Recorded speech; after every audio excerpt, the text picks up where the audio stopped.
صبحتون بخیر بچه‌ها. البته امروز ساعت یعنی الان ساعت چنده؟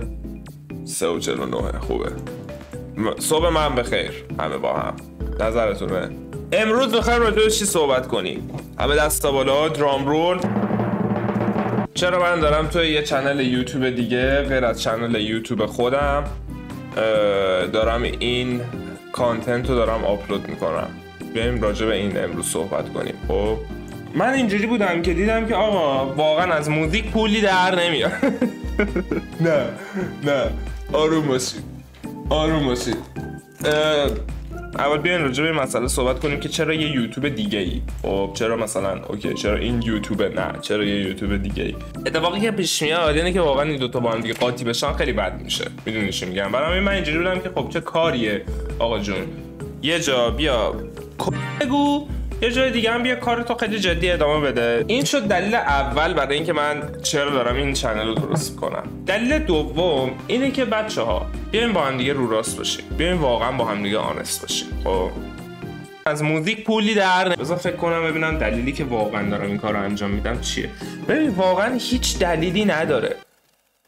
همینجوری یهویی مثلا پریروز از خواب بیدار شدم، اینجوری بودم که آقا بعد از اینکه کارا رو شروع کردم انجام دادن، شروع کردم برای اینکه من چرا دارم این کارا رو انجام میدم، چه دلیلی داره که دارم این کارا رو انجام میدم. خب قطعا یکیش پوله دیگه. همه فکر میکنن به اینکه بریم یوتیوبر شیم پولش رو در بیاریم. اونم قرار نیستش که حالا اونقدی که پول برسونه، نه، مگه اینکه تو بلد باشی چجوری بگی. و خیلی‌ها هستن که میگن و پول میگیرن بابتش. خیلی جالبه، پول میگیرن بابتش. خیلی ها این کار رو انجام میدن.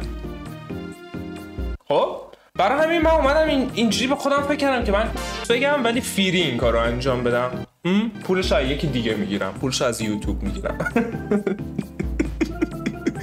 یارو که اماله. این شد یکی از دلایل. پس دلیل دوم برای اینکه من چرا دارم این کار رو انجام میدم. دلیل سوم چی بودش؟ من واقعا دوست داشتم که یه چنلی داشته باشم که توش بتونم به همه چی بپردازم. حالا توی این چنل من ممکنه بیام یه روزی فاز اینو بگیرم که تو ایبلتون کار کنم، ولی یه جوری کار کنم که مخاطبی که موزیکم بلد نیستش حال کنه با این مسئله، یا اینکه آقا جون بازی کنه یا اینکه مثلا چه میدونم یه سری کار اینطوریه دیگه انجام بده دیگه. بیاد بگه که شما وقتتون رو وقتی دارین مثلا غذا میخورین به جای اینکه مثلا یه چیز دیگه نگاه کنی بیا منو نگاه کنی. اینجوری خیلی منطقی تره. نه مثلا به جای اینکه برین مسترپیس ببینین وقتتون رو بذارین روی چیزای بهتر، وقتتون رو به گا برین منو ببینین.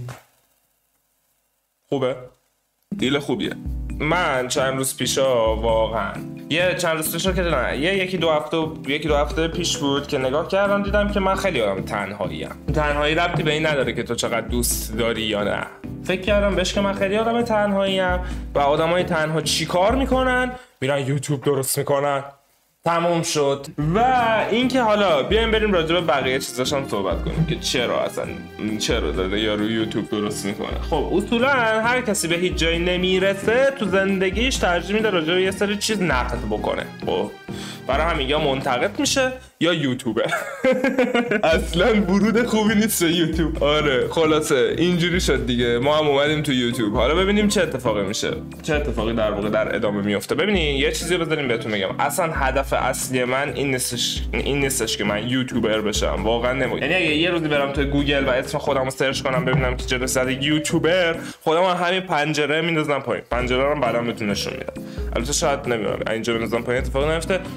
از پشت اون خونه بغلی میندازم خودم پایین. به خاطر اینکه مثلا من از اول بچگیم داشتم سعی میکردم که واقعا روی استیج بتونم بدرخشم. خب حتی تو پیج اینستاگرام هم نمیذارمش. یعنی یه سری کار این شکلی که انجام میدم صرفا برای اینکه باشه، فقط میدونی باشه و خودم نسبت به خودم هر روز سعی کنم احساس بهتری داشته باشم. پولش هم اگه بیاد بد نیست، سریع عوض میشه. بعد اینکه یه مسئله دیگه هم هست اینه که من واقعا دوست دارم که توی ذهن آدما همون آرتیست باقی بمونم. همین آقا جون، پیس.